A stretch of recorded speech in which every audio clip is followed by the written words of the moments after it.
Good morning students. Today in physics we would start with chapter 2, that is motion.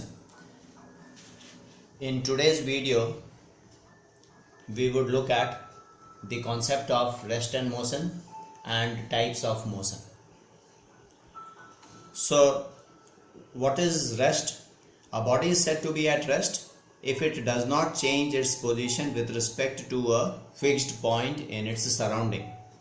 For example, you consider this to be a bus.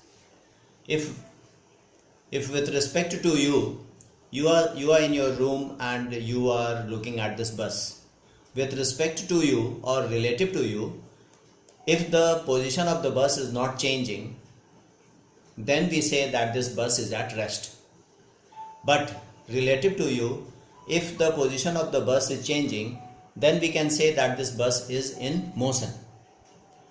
Now, rest and motion are relative.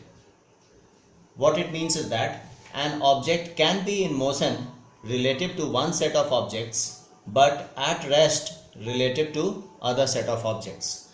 If we consider the same example again, you can look at this driver. If the bus is moving, then with respect to you, we can say that the driver is also moving. But if you consider another person inside the bus, that is person A, then the position of the driver with respect to this person, even though the bus is moving, but the position of the driver with respect to this person is not changing. So relative to this person, the driver is at rest. Relative to you, the driver is moving, but relative to this person, the driver is at rest, because relative to this person the position of the driver is not changing, it is remaining same. The same position is there even though the bus is moving. So rest and motion are relative. The driver's position, for example, is changing with respect to you, relative to you, and so the driver is moving, but relative to this person the driver's position is not changing, so the driver is at rest relative to this person. Okay, now we will look at types of motion. There are different types of motion. Let's look at translatory motion.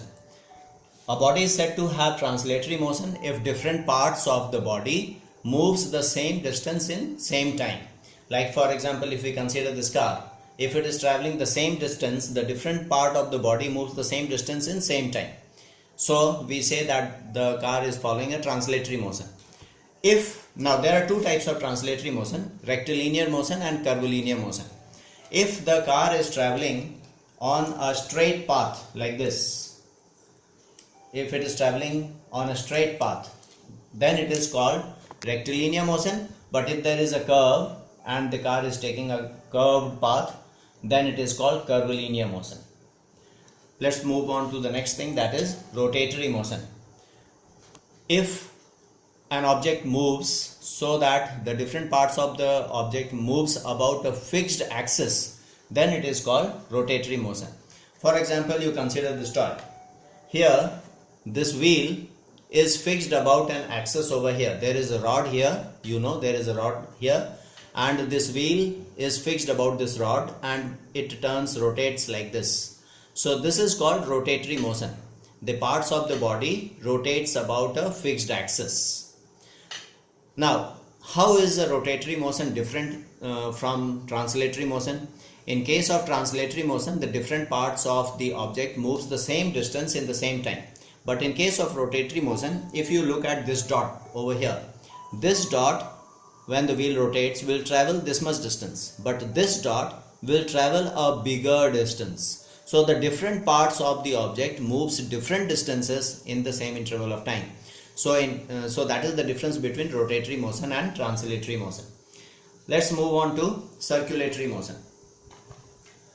Circulatory motion is one in which the axis of revolution, we should say in this case, is not passing through the object. For example, in case of rotatory motion, you had the axis of rotation passing through this object. It was at the center of the object and it was rotating about that axis. But in case of circulatory motion, the motion of the object is about a fixed center, but like this is rotating like this. it is rotating about the center. This is the object, it is rotating about the center. So this is circulatory motion, and the center is not passing through the object. So in case of circulatory motion, the center is not passing through the object. In case of rotatory motion, the center passes through the object. Okay, then let's look at oscillatory motion. Oscillatory motion is one in which a body moves to and fro from its rest position. For example, this is a ball tied to a string. This is its rest position. If I give it a hit like this, it goes to and comes back. This to and fro motion is called oscillatory motion. It can also be said to be periodic because it is repeating this motion in a fixed interval of time. So oscillatory motion can also be periodic motion. Now let's look at the next type of motion, that is vibratory motion. If I fix this ruler about this point and give it a hit over here, then it will move to and fro like this. So this is a kind of oscillatory motion, but because a part of it is fixed, we call it vibratory motion. So a special type of oscillatory motion in which a part of the body is fixed, it is called vibratory motion. Then periodic motion I have already mentioned earlier. Periodic motion is one in which the motion repeats in regular interval of time. Like for example, the pendulum of a wall clock, it repeats every 2 seconds. So it repeats in a regular interval of time. So that is called periodic motion. Then non-periodic motion is one in which the repetition won't be in a fixed interval of time. Then random or zigzag motion is one in which there is no pattern of movement. The object do not follow any fixed or set path. It goes to and fro, it may go left and right, it may go forward, backward, so there is no pattern. So such type of motion is called random or zigzag motion. For example, a footballer on a playground, he is going with the ball in all direction. So that is zigzag motion. Or for example, as you know, the molecules of a matter, it moves in a zigzag manner. Molecules in the liquid, in the gas, they move in a zigzag manner. Now let's talk about mixed motion. Usually in real life there will be not a single motion happening all alone. There may be many motions mixed together. For example, if this car is moving on a road, as you can see, this wheel is rotating, so there is rotatory motion. This car is moving, the wheel is moving, so there is translatory motion. So there is rotatory motion as well as translatory motion. Similarly, in case of Earth, as you know, it rotates about an imaginary axis, so there is rotatory motion. At the same time, the Earth is revolving around the Sun in a fixed interval of time, that is 365 days. So there is periodic motion, there is circulatory motion, there is translatory motion as well, because a fixed part of because the different parts of the Earth moves the same distance in the same time. So we have many motions mixed together which usually happen in real life.